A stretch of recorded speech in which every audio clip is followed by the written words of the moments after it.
Sir இந்த route தானே? ஆமாம், இந்த ரூட்டு மாதிரி தான் தெரியுது. இப்படியே சுத்திட்டே இருக்கோம், வனராஜா கையில மாட்டிக்கு போறோம். அதெல்லாம் சரிதான் சுகானந்தன். ஆனா நம்ம இங்கேருந்து போனா சரோஜா தம்பிகளோட தான் போகணும். நம்ம பேசி எடுத்த முடிவு தானே அது. ஆமா சார், ஆமா சார். சார் சரோஜா தம்பிகளை எப்படி சார் கண்டுபிடிக்க போகிறோம்? நம்மளும் சுற்றிக்கிட்டே இருக்கோம், இவ்வளோ பெரிய காடை வேற இருக்கு. இந்த அறந்த காட்டுக்குள்ளே எப்படி சார்? என்ன பெருமாள் நீங்கள் இப்படி பேச ஆரம்பிச்சிட்டீங்க? நேற்று சுகானந்தோட சண்டை பண்ணும்போது என்ன சொன்னீங்க? எதுவாக இருந்தாலும் சமாளிப்போன்னு சொன்னீங்க. Sorry sir. இந்த வழியா போய் பார்க்கலாம். Okay sir.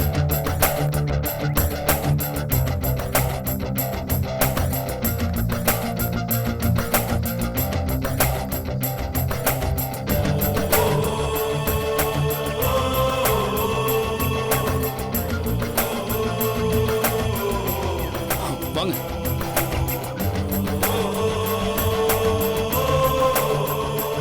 பொதுவாக என் மனசு தங்கம், ஒரு போட்டின்னு வந்து விட்டா சிங்கம். உண்மையே சொல்வேன், உன்னதை செய்வேன்.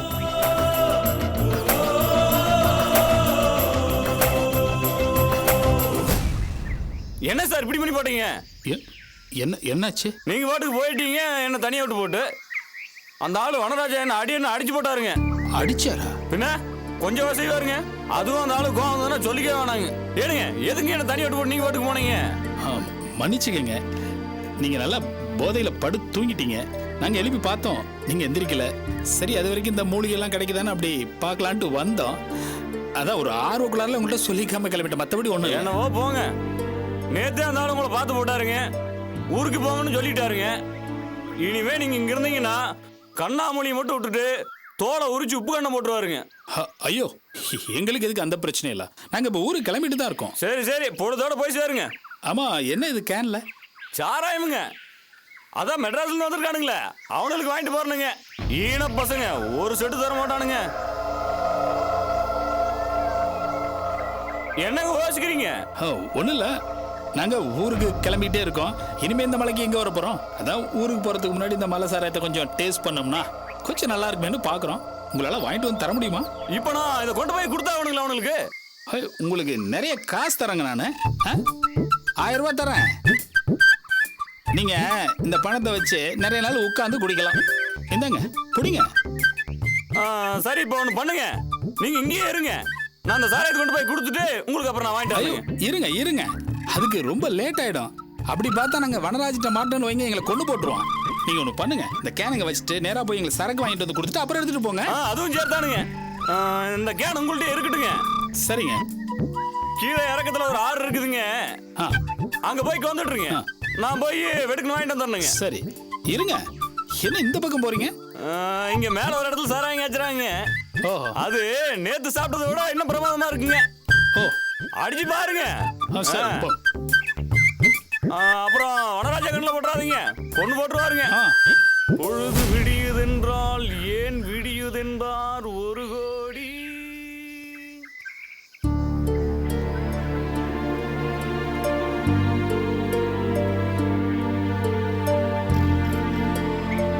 சார் எதுக்கு சார் அவங்ககிட்ட போய் சாராயம் கட்டிட்டு? எல்லாம் காரணமா தான் பெருமாள். அன்னைக்கு அந்த இடுமை சாராயத்தில் போதைக்கா ஒரு காயை கலந்து குடிச்சான்ல? ஆமாம் சார். அதை இப்போ நம்ம தேடி கண்டுபிடிச்சாகணும். தேடி கண்டுபிடிச்சு அந்த காயை கொண்டு வந்து இந்த கேன்ல இருக்க சாராயத்தை நம்ம கலந்துடணும். அப்படி கலக்கிற பட்சத்தில் இந்த சாராயத்தை அவனுக்கு குடிச்சாங்கன்னா என்ன ஆகும்? மயங்கி விழுறதுக்கு நிறைய சான்ஸ் இருக்கு. அந்த நேரத்தில் நம்ம சரோஜா தம்பிகளை மீட்டுட்டு வரதுக்கு நிறைய வாய்ப்பு இருக்கு இல்லையா? நல்ல ஐடியா சார். அதான் சொன்னேன். சரி, நான் இந்த பக்கமாக போய் அந்த காய் கிடைக்குதான் ட்ரை பண்ணி பார்க்குறேன். அதுக்கிடையில் சாராயம் வாங்க போன இடுமன் திரும்பி வந்தானா எனக்கு ஒரு குரல் கொடுங்க. அதுவும் இல்லாமல் வேற யார் வந்தாலுமே எனக்கு ஒரு சிக்னல் கொடுத்துங்க. என்ன? சரி சார். ஜாக்கிரதை, வந்துடுறேன் சார். பையன் கொடுங்க சார். போயிடுவாங்க சார்.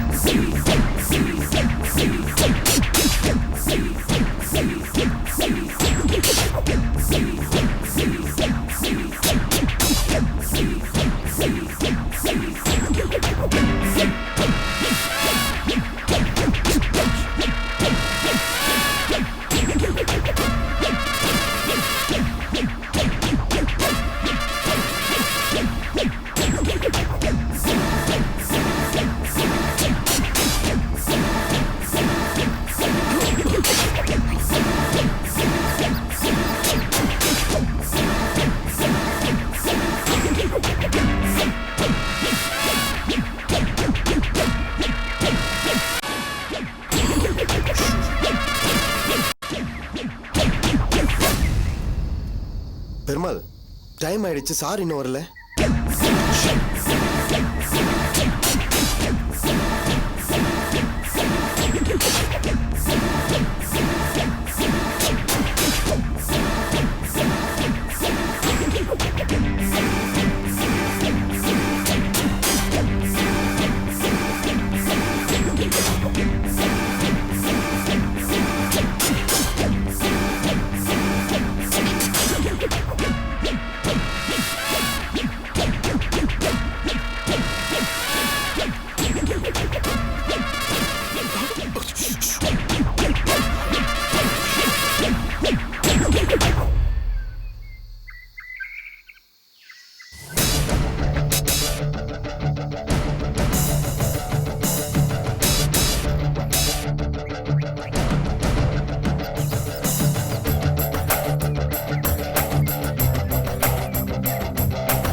பறிச்சிட்டேங்க. சார் இந்த காய் தானே அது? இதே கைதாங்க. அந்த கேனை கொடுங்க. நல்ல வேலை, இங்க பக்கத்திலே கிடைச்சிருச்சு. என்ன சார் அப்படியே போறீங்க? நசுக்க வேணாம்? அந்த இடுமை அப்படியே தாங்க போட்டோம். போட்ட ஒரு நிமிஷத்துல அது கரைஞ்சு போயிடுச்சு. இடுமை கொண்டு போய் கொடுக்கறதுக்குள்ள அது நல்லா கரைஞ்சு போயிடும். அதை மூடிட்டு நல்லா கலக்குங்க. சரி, அந்த இடுமை வந்துட போறான். அதுக்குள்ள அவன் சொன்ன ஆத்தங்கரில் போய் நம்ம வெயிட் பண்ணுவோம். சரி சார், வாங்க. வா.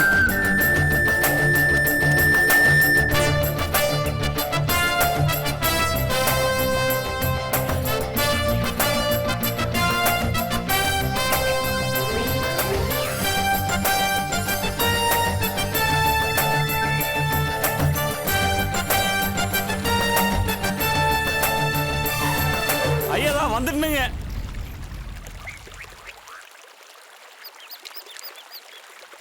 கொஞ்சம் நேரமாயி போச்சுங்க ஐயா.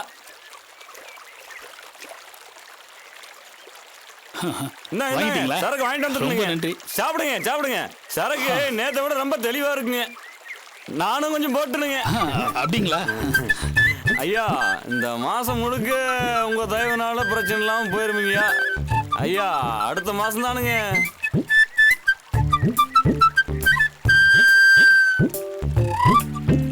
இந்தாங்க. போதும் போதும் போதுங்க. அடுத்த தடவை வர பாத்துக்கலாங்க. அது சரி. ஆனா இது நீங்க பண்ண ஒத்தாசைக்காக தான் கொடுத்தேன். ஒத்தாசைங்களா? ஆ, ஒண்ணுமே புரியல போங்க. என்னவோ சொல்றீங்க. அது உங்களுக்கு புரியாது. நீங்க ரொம்ப பெரிய உதவி பண்ணிட்டு இருக்கீங்க. ரொம்ப நன்றி. சரி சரி, பரவாயில்லைங்க. நேரங்காலத்தோட பொழுது செய்யறதுக்குள்ள மலை விட்டு கீழே இறங்கிடுங்க. சரி. ஐயா வரணுங்க. வரணுங்க ஐயா. ராமே ஆண்டாலும் ராவணே ஆண்டாலும் எனக்கு ஒரு பவுன், இந்த இடுமை நேரா அங்கதான் போறான். அவனை ஃபாலோ பண்ணி நாங்க போயிட்டு வந்துடுறோம். நீங்க இங்கே இருங்க. என்ன எங்கேயும் போயிடாதீங்க. போன சரிங்க சார். வாங்க. சீக்கிரம் வாங்க.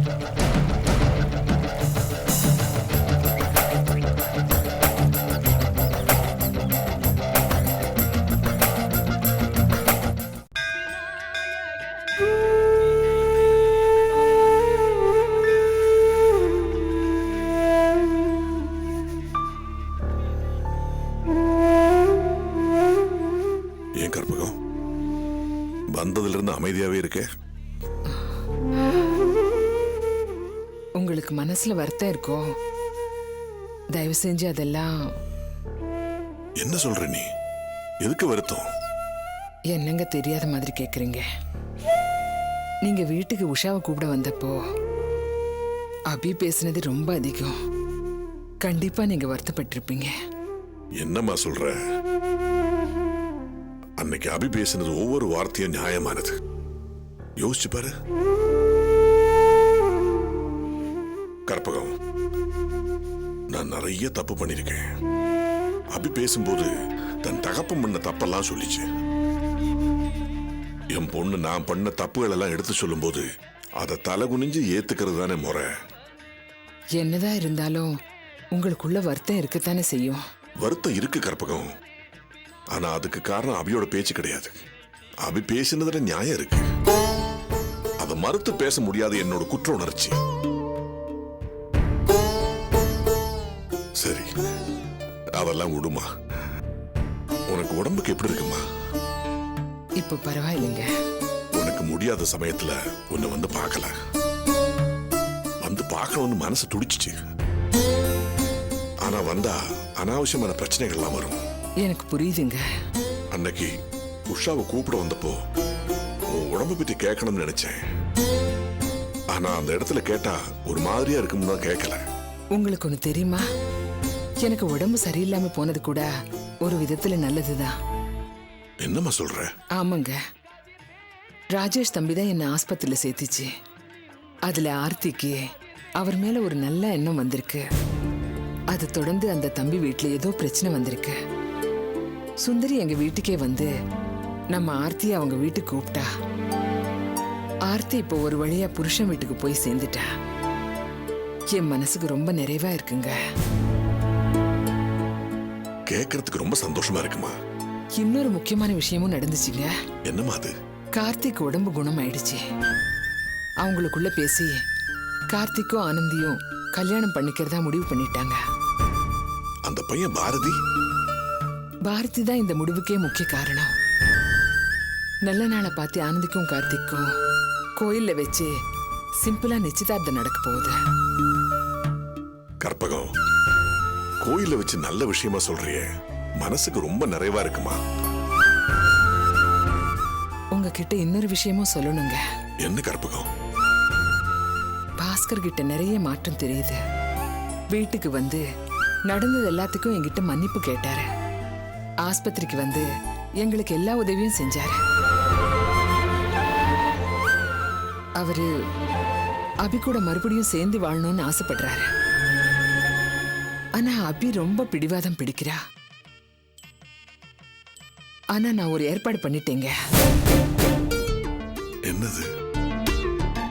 கார்த்திக்கும் ஆனந்திக்கும் நிச்சயதார்த்தம் நடக்கிற அதே கோயில்ல வச்சு அபிக்கு பாஸ்கர் மருதாளி கட்டுறதுக்கு ஏற்பாடு பண்ணிட்டேன். என்னம்மா சொல்ற? நிஜமாவா? ஆமாங்க. கேட்கறதுக்கு நல்லா தான் இருக்கு. ஆனா மருதாடி கட்டிக்க அபி ஒத்துப்பாளா? நான் எப்படியாவது ஒத்துக்க வச்சிடுவேங்க. அதுல நான் உறுதியா இருக்கேன். அபி வாழ்க்கையை அப்படியே விட்டுட முடியுமா? அது தப்பு இல்லைங்களா? இப்ப எனக்கு ஒரு நல்ல சந்தர்ப்பம் கிடைச்சிருக்கு.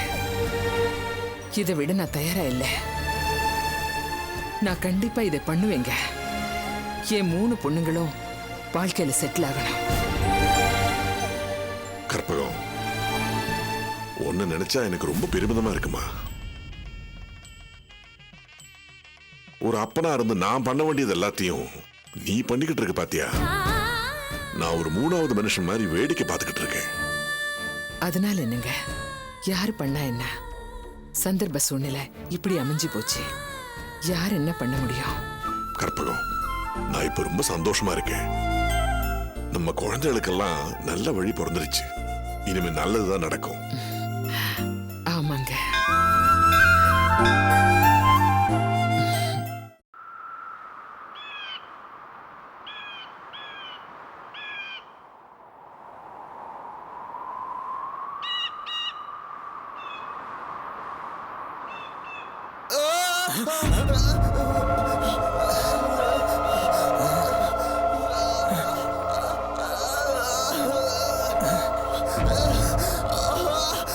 ஓ பேய் பேய்! ஐயோ பேய் பேய்! ஓ பேய் பேய் பேய் பேய்! ஐயோ பேய் பேய் பேய்! ஐயோ ஐயோ ஐயோ அங்க பேய்! ஏன் இப்படி ஓடி வர? வண்டியில் விழுந்து என்ன செத்துக்கிட்டு போயிருப்பேன். அடிச்சா வச்சுக்கோ. ஐயா அங்க பேய்ங்க! என்ன பேயா? அங்கதாங்கய்யா! எங்கீடா? அங்க காட்டுறா. வாங்க! காட்டுறா. அங்கதான் பேய்! ஓடு ஓடு. சீக்கிரம் வாடா வாடா. காட்டு. எங்கேன்னு பார்க்கலாம்.